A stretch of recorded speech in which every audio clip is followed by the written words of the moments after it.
Please note that this video has sexual health content. Sexual intercourse can cause two big problems. One are sexually transmitted diseases, in short we call them as STDs, and second, it can also cause unwanted pregnancy. And so in this video, we'll talk about how contraceptives can help us avoid these. But before we begin, let's talk a little bit about these two. Unwanted pregnancy, I'm sure you can understand. Just because our bodies are sexually mature doesn't necessarily mean that we are ready for the responsibility of a baby, right? So there could be so many reasons we wouldn't want one. So that's that. And STDs, as the name suggests, these are the diseases which are transmitted due to sexual intercourse. And this happens because during the intercourse, there's exchange of bodily fluids between the people involved. Just to give you some examples of sexually transmitted diseases, gonorrhea and syphilis, these are caused by bacterial infection. And then we have AIDS and warts, AIDS being one of the most dangerous ones, AIDS and warts, which are caused by viral infection, something you may need to remember. All right, so now let's talk about how do we prevent them? Well, we can prevent them by using what we call contraceptives. So what exactly are contraceptives? Well, contraceptives, in short, can be thought of as methods or devices to prevent pregnancy. To prevent pregnancy.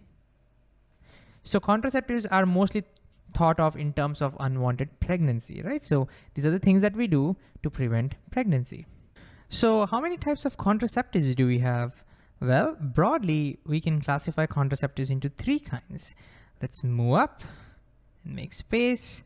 Okay, so we have mechanical barriers, the hormonal methods, and the surgical methods. Let's start with the mechanical barriers. What does that do? Well, as the name suggests, it acts like a barrier. But barrier for what?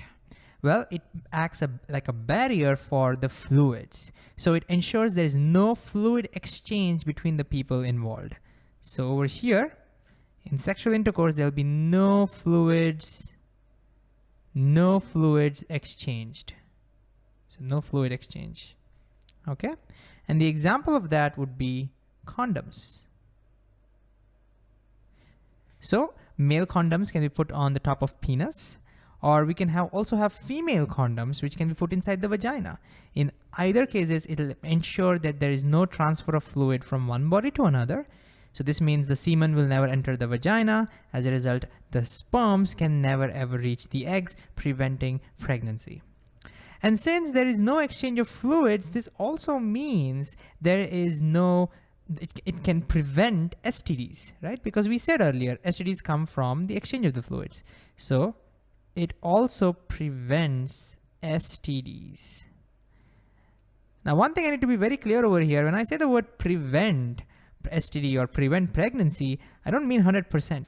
These contraceptives are never 100%, all right? So they just increase the chances, or I should say decrease the chances of pregnancy. They decrease the chances of catching STD, okay? That's, I think, is a better word to use over here. Anyways, with that in mind, let's move on to the next method, the hormonal method.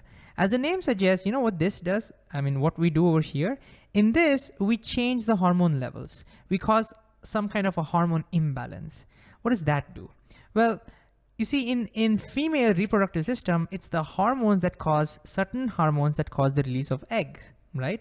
So if we change the levels of those hormones, which are responsible for the release of eggs, then this can affect the release of egg altogether, right? So in effect, these methods will affect the egg release.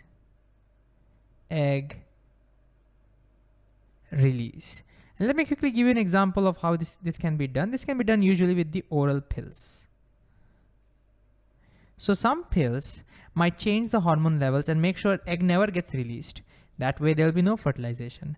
Some other ones might ensure that the egg if released, dies immediately. Some will ensure that the egg will never be able to travel down the fallopian tube all the way to the uterus. Some might ensure that even though the egg gets fertilized, it will never be able to implant itself in the uterus. So there are many ways this can be done. And so there are different kinds of pills. And since it's concentrating on the, it's affecting the egg release, this means that it's done for women. Why not for men?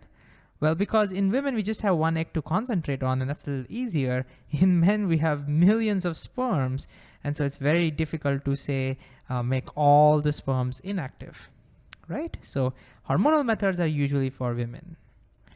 And that now brings us to the third one, the surgical method. As the name suggests, here, some kind of surgeries need to be performed. Now, depending upon the kind of surgeries, we can further classify it into two kinds. So there are certain surgeries that can be done to have temporary contraceptives. These are temporary methods. Oops, temporary. And there are some others which give permanent contraceptive. Permanent. Okay, let's start with the temporary ones. The most common temporary ones would be copper teas, and I'll explain that in a second. Copper teas or loops. Loops. So what do, you ask? Well, take the example of copper tea. Here is a picture of copper tea installed inside the uterus. So it's called copper tea because it is T-shaped, as you can see. It's very flexible, and that's how you can insert it. And it contains copper. That's why copper tea. The copper will attract, or turns out that the copper attracts the immune system, and the immune system can kill the sperm cells. That's one way to make sure the sperms don't reach and fertilize the egg. Some other copper teas might again cause some hormonal changes, basically change the level of hormones, and that could do something like maybe block off this cervix, ensure that there's a lot of mucus over here, and as a result, the sperms will again not be able to enter. All right.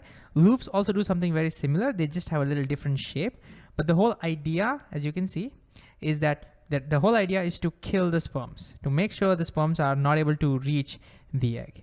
And of course, if you're wondering what's this thread-like structure doing over here, this is just for the patient, or I wouldn't say patient, for that person or for the doctor to ensure that the tea, whatever was installed, is in place, because sometimes it can be released and you won't even know it.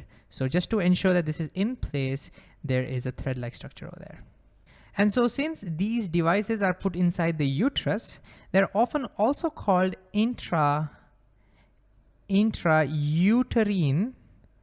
inside the uterus, intrauterine contraceptual devices, or you can also call intrauterine just devices.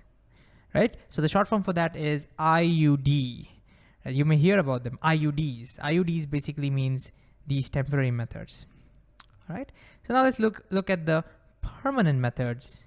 The permanent methods usually are vasectomy for males and tubectomy for females.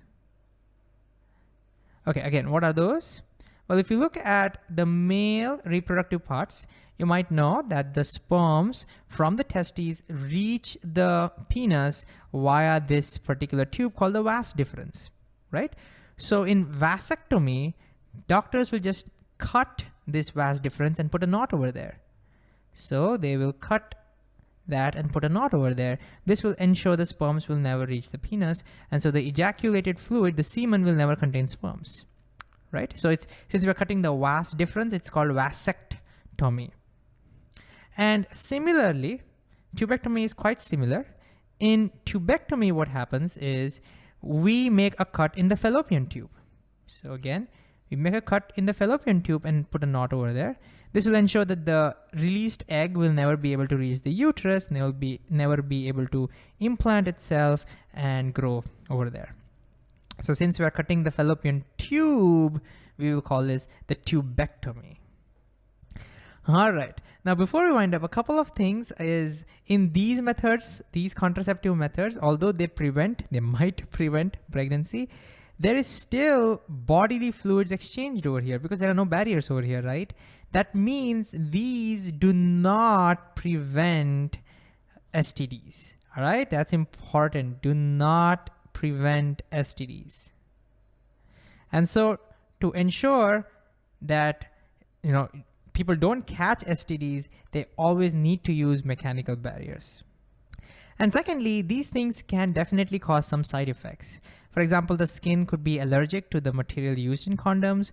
Hormonal imbalance definitely causes some side effect. And when it comes to surgery, there can always be complications. There can be irritations and so many things. And so please take this as just theoretical advice. If you need any practical advice, you should definitely go and consult a doctor, preferably a gynecologist. I am not a doctor, so this is not this is not practical advice. And lastly, if you're talking about surgical method, if the pregnancy has already started, then the surgical method can also include abortion. And of course, you might know that some people have misused this in the past to kill off female fetuses because they only wanted boy babies. And that has had a drastic consequence on the sex ratio. In some places, there are a lot of males compared to females, which is bad. And it's for that reason, now it's illegal in India to find out the sex of the fetus before the baby is born. All right, so that's pretty much it. Let's quickly summarize what we learned. We saw that sexual intercourse can cause sexually transmitted diseases. Some are transmitted by bacteria, some are transmitted by viruses, and they happen because of the exchange of body fluids. And another thing is it can cause unwanted pregnancy. So to avoid them, we have something called contraceptives, which are usually thought to be methods or devices which prevent pregnancy. So from pregnancy point of view, they're usually thought of. And there are three major kinds: the mechanical barriers, which include condoms. They allow no exchange of fluids, so they prevent pregnancy and also prevent STD.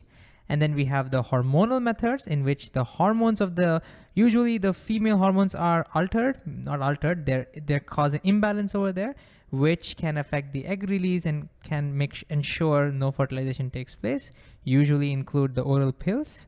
And we also have the surgical methods, the temporary ones where you insert some devices inside the uterine which kills off sperms like copper tees and loops. And we also have the permanent ones. We have surgeries which ensure there is no transfer of sperms from the testes to the penis, or we make sure that the egg cannot reach the uterus.